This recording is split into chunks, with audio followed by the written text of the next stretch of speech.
ان کا آپس میں کتنا پرانا تعلق ہے، اور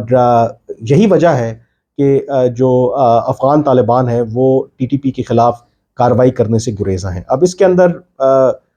جو اہم سوال ہے وہ یہی ہے کہ جب افغان طالبان دوبارہ اقتدار میں آ رہے تھے اور پاکستان میں خوشیاں منائی جا رہی تھیں اور یہ کہا جا رہا تھا کہ افغان طالبان کا دوبارہ اقتدار میں آنا پاکستان کے لیے زبردست ایک یہ ڈیولپمنٹ ہے، اور اس کے ساتھ ساتھ ہمیں یہ بھی بتایا جاتا تھا کہ افغان طالبان جب دوبارہ اقتدار میں آئیں گے تو ان لائک جو کارزائی کی حکومت ہے یا اشرف غنی کی حکومت ہے، اس کے مقابلے میں یہ پاکستان کے دشمنوں کو اپنے ملک میں پناہ نہیں دیں گے، یعنی کہ یہ کالعدم تحریک طالبان پاکستان ہو یا اس سے جڑے جو دوسرے پاکستان مخالف گروہ ہوں ان کے خلاف یہ کارروائی کریں گے۔ اور باوجود اس کے کہ ایک ہسٹری موجود تھی کہ جب حقانی نیٹ ورک اور افغان طالبان کی سینئر قیادت پاکستان کے زیر حراست تھی اور خود خلیل الرحمان حقانی کے بقول ان کو رہائی اسی صورت میں ملی جب بیت اللہ محسود نے پاکستانی سیکیورٹی فورسز کو 300 کے قریب لوگوں کو یرغمال بنایا، اور ان کی رہائی کے بدلے پاکستان نے پھر حقانی نیٹ ورک اور افغان طالبان کے کئی اعلیٰ جو قیادت ہے یا کمانڈرز ہیں ان کو ریلیز کیا۔ تو اس پس منظر کے باوجود، اس بیک گراؤنڈ کے باوجود، وہ کون لوگ تھے جو اب یہ توقع کر رہے تھے کہ افغان طالبان جب دوبارہ اقتدار میں آئیں گے تو یہ ٹی ٹی پی کو یا ٹی ٹی پی کے خلاف کارروائی کریں گے؟ تو اسی وجہ سے آئی تھنک جو جب دوبارہ یہ افغان طالبان اقتدار میں آئے تو انہوں نے پاکستان نے تو فوری طور پر مطالبہ کیا کہ یا تو ان کے خلاف کارروائی کی جائے ٹی ٹی پی کے خلاف، یا پھر ان کو پاکستان کے حوالے کیا جائے۔ لیکن افغان طالبان نے پاکستان کو یہ ایڈوائز دی کہ وہ ان کے خلاف کارروائی نہیں کر سکتے، ہاں وہ یہ ضرور کر سکتے ہیں کہ پاکستان کے ساتھ ایک مذاکرات ان کے کروا سکتے ہیں، اور اسی وجہ سے پاکستان نے مذاکرات کا آغاز کیا، اور اس میں جو حقانی نیٹ ورک، جو سراج الدین حقانی جو حقانی نیٹ ورک کے سربراہ ہیں اور موجودہ وزیر داخلہ ہے افغانستان کے، انہوں نے ایک مرکزی کردار ادا کیا، اور جو مذاکرات ہوئے بھی اس میں بھی جو افغان طالبان ہیں وہ اپنا مفاد بھی دیکھ رہے تھے۔ اس میں جو 2-3 بڑے مطالبات ہم نے دیکھا کہ سامنے آئے ٹی ٹی پی کی طرف سے، ایک تو پاکستان نے as a confidence building measures شروع میں جو ٹی ٹی پی کے کئی جو دہشت گرد تھے ان کو ضرور رہا کیا، لیکن جو ٹی ٹی پی جو سب سے بڑا ان کا مطالبہ تھا وہ یہی تھا کہ ایک تو جو سابقہ قبائلی علاقے ہیں اس کی جو پرانی حیثیت کی وہ بحالی چاہتے تھے،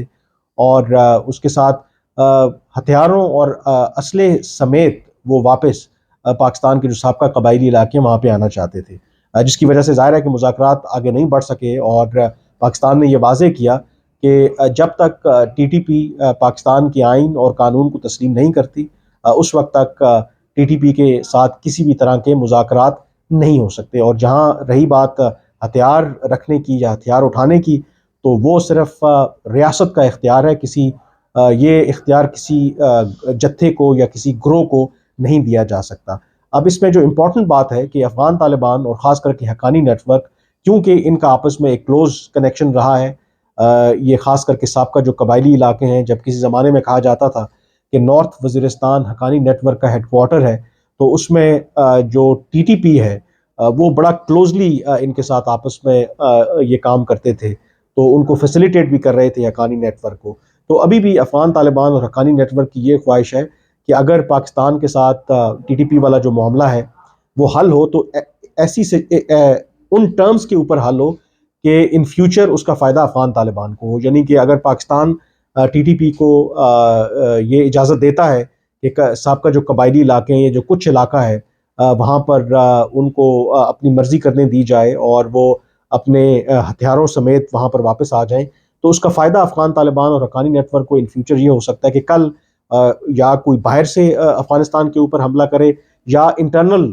کوئی اگر پرابلم ہو افغانستان کے اندر، تو ان کے پاس ہمیشہ ایک آپشن رہے کہ وہ پاکستان کے سابقہ قبائلی علاقوں میں آ کر کے پناہ لیں۔ لیکن پاکستان نے ایک واضح جو لائن ہے وہ ڈرا کی ہے، اور پاکستان نے کہا ہے کہ اس سلسلے میں پاکستان بالکل کمپرومائز نہیں کرے گا۔ اب امپورٹنٹ یہی ہے کہ آئی تھنک وقت کے ساتھ یہ تمام حقائق سامنے آ گئے ہیں کہ بیسیکلی افغان طالبان اور ٹی ٹی پی یہ ایک ہی سکے کے دو رخ ہیں، اور ہمیں توقع کرنی چاہیے کہ اب جو پاکستان نے ایک سٹانس لیا ہے اس میں پاکستان کبھی بھی اپنا جو